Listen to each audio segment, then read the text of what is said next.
Hey guys, this is the Character Bios with Batman Beyond. Now, I wanted to do this one for a while, but I had to wait to watch the Batman Beyond episodes, and at first I was going to find them online, but luckily they're on Netflix now, so that is awesome. And anyways, let's get this show on the road. Real name Terrence McGinnis. Abilities: enhanced physical abilities, flight, claws, master martial artist, strategist, tactician, acrobat, and detective. To give you a better idea, I'm going to touch upon this later in the abilities category. But enhanced physical abilities goes from like strength, durability, speed, reflexes, vision, auditory senses, etc. So technically that should be senses too, but I just put physical abilities to encompass all of that. Equipment, Batsuit, which has the batarangs and other gadgets in there, and weaknesses, powerful opponents' forces, and advanced hacking.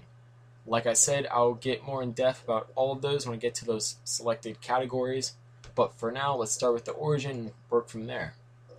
So Terry McGinnis is a citizen of Neo Gotham City, which is the future Gotham City. They don't really say when it became Neo Gotham, as far as I know, but basically in the future, Gotham City goes from being just Gotham City to Neo Gotham City. Born August 18th, though, 2023, so that's in about 10 years. He grew up hanging with rough crowds, kind of very similar to Jason Todd.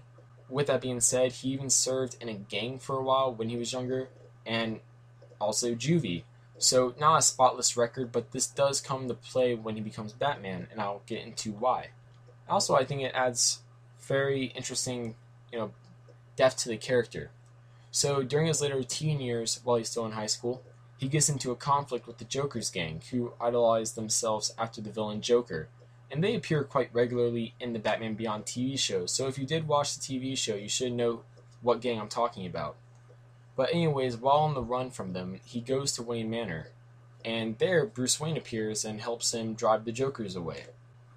This causes stress on Bruce's heart, though, so Terry has to help him get medication that is in the manor.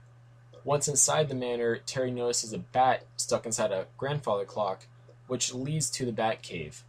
At this moment, Terry discovers that Bruce used to be Batman, which obviously is awesome, but at the same time, Bruce is like, "You need to get out of my house," and kicks Terry out. So Terry goes home, and once he gets home, Terry learns that his father was killed, which sucks, and is also very ironic considering that according to the Justice League Unlimited episode Epilogue, which is in canon technically, his Amanda Waller technically tried getting his parents killed just like Bruce.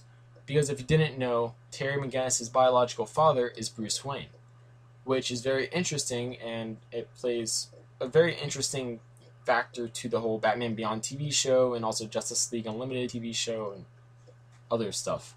So, searching for the person responsible, he learns it's Derek Powers, the CEO slash guy running the Wayne Powers merged company in Neo Gotham.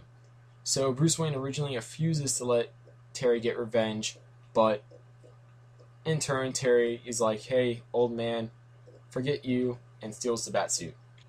So initially Bruce is against Terry getting the Batsuit and getting revenge, but after learning what Derek Powers has planned, which is mass producing biological weapons, he allows Terry to use the suit for just this instance originally. Powers soon, though, in the process, during this whole thing, gets mutated by chemicals and turns into the villain Blight, which is essentially the Batman Beyond Joker. And not Batman Beyond Joker in a sense where this is the Joker in the Batman Beyond universe, but this is essentially Terry's version of, his arch enemy. So in a way, it's kind of Terry's own doing, similar to how the Joker is Batman or Bruce's own doing, which is really interesting because it, like I said, it adds more to the character because he is kind of responsible for Blight, and I don't want to get into that too much, so let's move on more into his origin. So Terry takes down Blight, avenging his father's death and saving Neo Gotham. After seeing this, Bruce realizes that Gotham needs, even Neo Gotham, I guess, needs a Batman again, so he offers to train Terry, who at this moment, because obviously, like I said earlier, Terry did not have the most spotless record as a kid, so he sees being Batman as a chance to really redeem himself and make himself a better person, which I think adds a lot to the character because he's not just Batman now because he discovered, Bruce Wayne's identity and his parents died. Anyone, that can happen to anyone really, and that doesn't really give you a reason to become Batman per se. But Terry has something that drives him to be Batman that's not negative. And by that I mean, Bruce Wayne had the whole parents' death thing to make him be Batman, which is, in my opinion, quite negative. But Terry has a personal thing where he wants to just be a better person, and he sees that being Batman will help him do that. So that's positive to me, and I like that. But anyways, as a new Batman, he uses the guise of being Bruce Wayne's personal assistant to do so, which a lot of Robins did, and it makes a lot of sense considering this is an elder Bruce Wayne, so I could see him needing a personal assistant, and that wouldn't be really that suspicious to me at all. So let's get to his abilities. Terry has enhanced physical abilities. His strength is supposedly increased by a factor of 10. So, to give you a perspective of that, it was stated that while he was in high school, he could overhead 1,700 pounds. Now, in the Justice League Unlimited episode Epilogue, he was stated by the writer, Dwayne McDuffie, to supposedly be on par with Bruce Wayne, because he was around 30 years old, and it actually makes sense considering that when Terry became Batman, it was around the time when Bruce started training to become Batman. Thus, when he reached 30, it's understandable that he would be approximately where Bruce Wayne was at his age. So, with that being said, let's say 1,000 pounds to play it safe, because that's approximately where Bruce Wayne was. And that means with the Batsuit on, by Justice League Unlimited episode Epilogue, Terry McGinnis could lift 10,000 pounds over his head, which is quite a lot, and, props to him, I guess. But other abilities are flight, he has claws. Those are from the suit because, as you can see in the pictures, the suit has the glider wings, and in the boots they have rockets, so he can propel himself through the air. He doesn't use it that often. Usually he uses that to give him some propulsion and lift, and then he just kind of glides the rest of the way. He's also a master martial artist, a lot of that due to him being trained by Batman. And also he's a great expert master strategist, tactician, a lot of that due, and detective, a lot of that due to him also being trained by Bruce, and that's an essential part of being Batman. But also acrobat, which he was already quite acrobatic before he became Batman in the cartoon, but after being Batman, that was further increased with his training. And it also makes a lot of sense considering he's a much more in the air type of Batman than Bruce Wayne was. And it also fits in a lot because Neo Gotham has a lot of very high up places, and a lot of things take place in the air, like he's gliding around, or they have flying vehicles. So it makes sense that he would, with his environment, become a much more acrobatic person. Just to give you an idea of his abilities and why he might have these abilities. So equipment. Terry's Batsuit has a lot of features in them, and by a lot, I mean a lot. This is made by Batman to pretty much be able to take on any situation. So on top of the physical abilities, which I've already covered, he has batarangs, flight, which I already covered, cloaking, which really comes in handy with stealth, and also eavesdropping, on top of the fact that he already has the enhanced audio abilities. Claws. Also, Terry McGinnis' Batsuit allows him to stick to surfaces. He also has various gas pellets, etc., like flashbangs. He also has other explosives, as you can see in the middle picture, that's actually a very small bomb he's taking out. Grappling gun, as you can see on the right, which he doesn't really need because he has the gliding/flight ability, but, it can come in handy somewhat.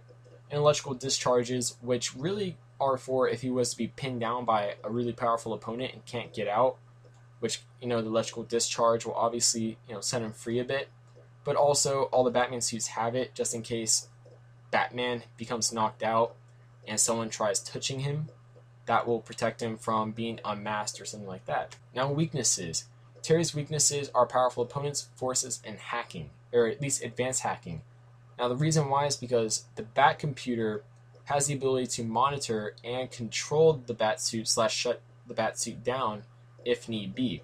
Bruce Wayne has exhibited this various times throughout the show, and technically, if you were to be able to hack the signal that the bat suit sends to the bat cave, or you're able to hack the bat cave, you could take control of Terry's suit or shut it down, something like that. So it's a weakness. Also, powerful opponents.